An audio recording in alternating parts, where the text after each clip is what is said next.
52 question है। ए और B मिलकर काम का 13/15 भाग करते हैं तथा बी और सी मिलकर काम का 11/20 भाग करते हैं।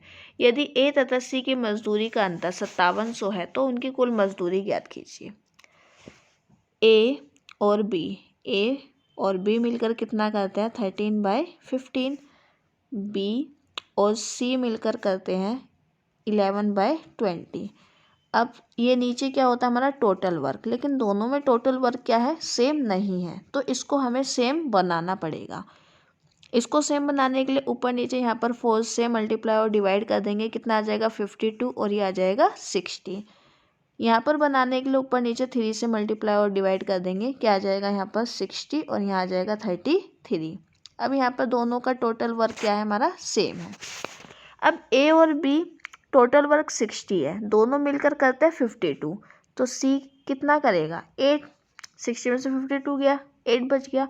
अब यहाँ पर है बी और सी टोटल वर्क है 60, दोनों करते हैं 33, तो ए का कितना बच गया 60 में से 33 गया, आ गया 27।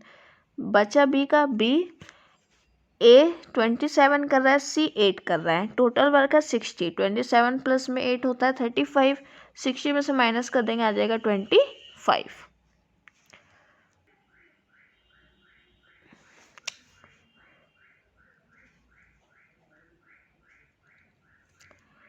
ए और सी का डिफरेंस कितना है 19, लेकिन क्वेश्चन में ए और सी का डिफरेंस 5700, तो हम लिखेंगे 19 किसके बराबर है 5700 के।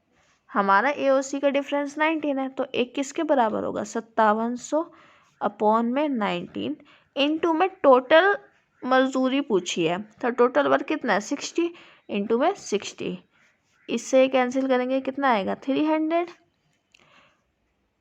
300 इंटू में 60 कितना हो जाएगा 18,000 आंसर। 53 क्वेश्चन है। एक मजदूर को 30 दिनों के लिए काम पर रखा गया। यह तय किया गया कि उसे प्रतिदिन 10 रुपये मजदूरी दी जाएगी तथा जिस दिन वह नहीं आएगा उस दिन की मजदूरी तो नहीं मिलेगी, साथ ही उसे दैनिक मजदूरी का 20% दंड के रूप में देना पड़ेगा। यदि वह 216 मजदूरी के रूप में पाया हो तो बताइए कितने दिन वह अनुपस्थित रहा। सबसे पहले उसको 30 दिन के कितने रुपए मिलते हैं 10, तो उसको एंड में मिलने कितने चाहिए थे 300 रुपये, लेकिन उसको कितने मिले 216। उसको कितने मिले 216 इज इक्वल टू 84। इसका मतलब उसके 84 रुपीज़ क्या हुए कट हो गए। अब कैसे 10 रुपये तो उसके नहीं आने के कटने थे, 10 रुपये तो नहीं आने के, और एडिशनल 20% चार्ज होगा पेनल्टी के रूप में, तो 10 का 20% कितना होता है 2, तो इसका मतलब अब उसके 10 + 2 12 रुपीज़ क्या होने थे कट होने थे, तो 84 कट हुए। एक दिन के 12 रुपये कटने थे, इसको इससे डिवाइड किया 7, इसका मतलब वो 7 डेज किया गया वहाँ से अनुपस्थित रहा। नेक्स्ट क्वेश्चन है, सेम टू सेम क्वेश्चन है उसी के जैसा। एक मजदूर को 40 दिनों के लिए काम पर रखा गया। यह तय किया गया कि उसे प्रतिदिन 20 रुपये मजदूरी दी जाएगी तथा जिस दिन वह नहीं आएगा उस दिन मजदूरी तो नहीं मिलेगी, साथ ही उसे दैनिक मजदूरी का 60% दंड के रूप में देना पड़ेगा। यदि वह 576 मजदूरी के रूप में पाया हो तो वह कितने दिन काम में उपस्थित रहा।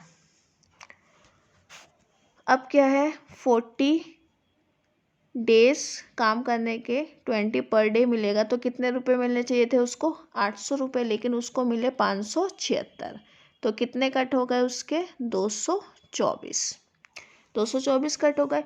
अब उसके 20 रुपये तो एक दिन छुट्टी के कटेंगे, उसके ऊपर 60% उसकी पेनल्टी भी लगेगी, तो 20 का 60% कितना होता है 12।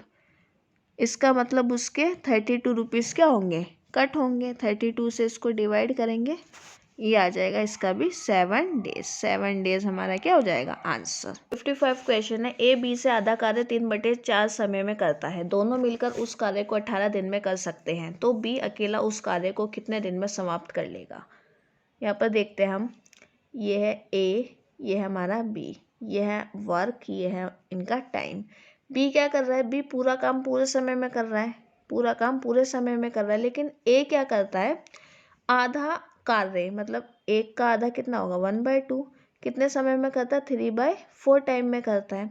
अब क्या होगा, यहाँ पर भी दोनों कंडीशन में वर्क क्या है हमारा सेम नहीं है, तो इनको हमें सेम करना पड़ेगा। ये कितना हो जाएगा 1, यहाँ 2 से मल्टीप्लाई किया तो यहाँ पर भी 2 से मल्टीप्लाई करना पड़ेगा, ये हो गया 3/2। अब क्या है, ए जो है बी से 1.5 गुना टाइम ले रहा है, ए बी से क्या कर रहा है 1.5 गुना ज़्यादा टाइम ले रहा है। अब ये क्या हो जाएगा, ये हो गया ए, ये हो गया बी। ए ले रहा है 3, बी ले रहा है 2। क्यों, 2 का 1.5 गुना कितना होता है 3 होता है, तो यहाँ पर भी 1.5 गुना ले लिया। अब क्या है, दोनों के बीच में क्रॉस का रिलेशन होता है, जो ज़्यादा समय ले रहा है, जो ए ज़्यादा समय ले रहा है तो वो काम क्या करेगा कम करेगा, ये कम समय ले रहा है तो ये काम क्या करेगा ज़्यादा करेगा। अब दोनों का क्या है, दोनों मिलकर कितना काम कर रहे हैं 5, और काम पूरा कितने दिन में क्या था 18, तो टोटल वर्क कितना हो गया 90। अब हमसे पूछा है कि बी अकेला कितने दिन में, जब टोटल वर्क है 90 और बी एक दिन में कितना काम करता है 3, तो कितने दिन में कर देगा 30 डेज में काम कंप्लीट कर देगा। 56 क्वेश्चन है, ए और बी मिलकर किसी काम को 12 दिन में, बी और सी मिलकर 15 दिन में तथा सी और ए मिलकर 20 दिन में समाप्त कर सकते हैं, तो वो अलग अलग इस काम को कितने दिन में पूरा कर सकते हैं। यहाँ पर ड्रॉ कर लेते हैं, ए प्लस में बी, बी प्लस में सी, यहाँ पर आ जाएगा सी प्लस में ए। ये लेते हैं 12 दिन, बी और सी लेते हैं 15 दिन, सी और ए लेते हैं 20 दिन। इन तीनों का एलसीएम हो जाएगा 60।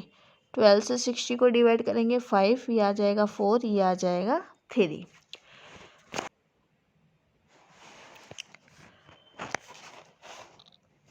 5 + 4 + 3 12 यूनिट काम हो रहा है एक दिन में। तो वो काम कौन कौन कर रहा है, देखो 2 ए कर रहे हैं, 2 बी कर रहे हैं और 2 सी कर रहे हैं।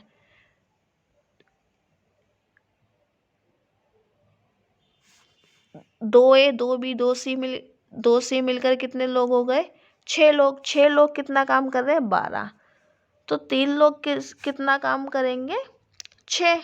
जैसे अगर समझाऊँ 2a प्लस में 2b और 2c मिलकर कितना काम हो रहा है 12।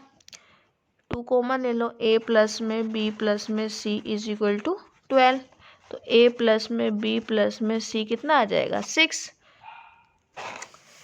अब a और b मिलकर 5 कर रहे हैं, तो c कितना करेगा 1, a कितना करेगा, b और c 4 कर रहे हैं तो a 2 करेगा, अब b करेगा, a और c मिलकर 3 कर रहे हैं, टोटल 6 है तो b करेगा 3।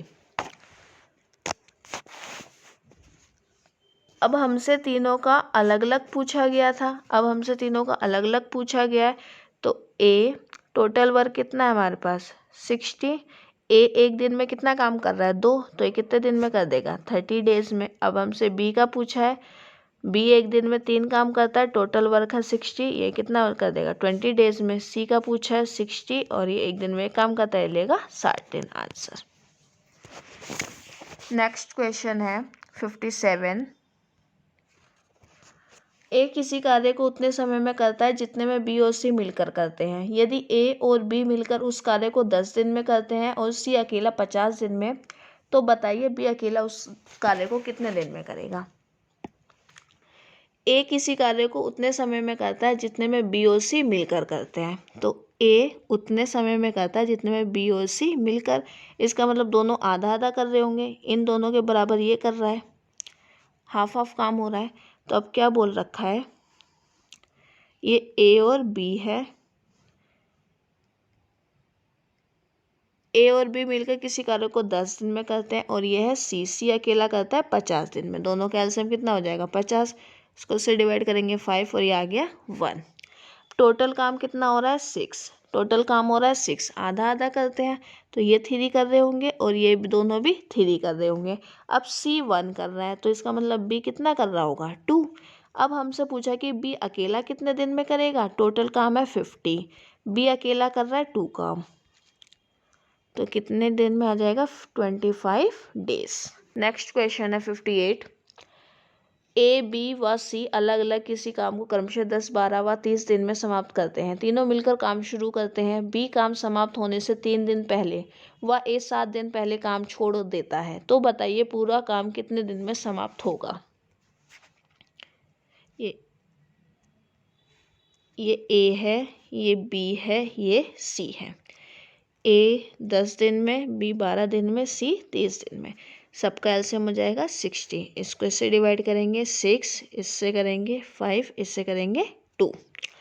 अब क्या हुआ, ए, बी और सी सब काम पर लग गए। सारे मिलकर एक दिन में कितना काम करते हैं, 13। 6, 5, 11 और 2, 13। अब थोड़े दिन बाद क्या हुआ, ए काम छोड़कर चला गया, तो क्या कौन बचा, बी और सी। थोड़े दिन में बी भी काम छोड़कर चला गया, तो अकेला कौन बचा, सी। अब सी एक दिन में कितना काम करता है, 2। सी, अब इन्होंने क्या किया, B leaves 3 days before work ends. B ने क्या किया, 3 दिन पहले, काम समाप्त होने के 3 दिन पहले काम छोड़ दिया। तो 3 दिन काम तो यहाँ पे समाप्त हुआ, तो 3 दिन पहले काम छोड़ेगा तो कितना हो गया, यहाँ पे 3 दिन तक काम चला था, यहाँ पे 3 दूनी 6। अब क्या हुआ, 7 दिन पहले बी और सी यहाँ पर बचे थे, बी और सी मिलकर 7 काम करते हैं। अब यहाँ से 7 दिन पहले ए ने काम छोड़ दिया, तो 3 दिन तो यहाँ काम हो चुका है, इसका मतलब 4 दिन बचे। इसका मतलब यहाँ पे 4 दिन बचे, 7 चौ कितना हो गया, 28। 28 और 6, 34 काम पूरा हो चुका। कितने में से, 60 में से 34 हो गया, तो कितना बचा, 26। 13 को इससे डिवाइड करेंगे, एक दिन में 13 काम हो रहा है, तो 26 काम कितने दिन में होगा, 2 दिन में। अब हमसे पूछा था कि पूरा काम कितने दिन में समाप्त होगा। 2 दिन यहाँ हुआ, 4 दिन यहाँ हुआ, 3 दिन यहाँ हुआ। 2 प्लस में 4 प्लस में 3, टोटल कितने आ गए, 9 days आंसर।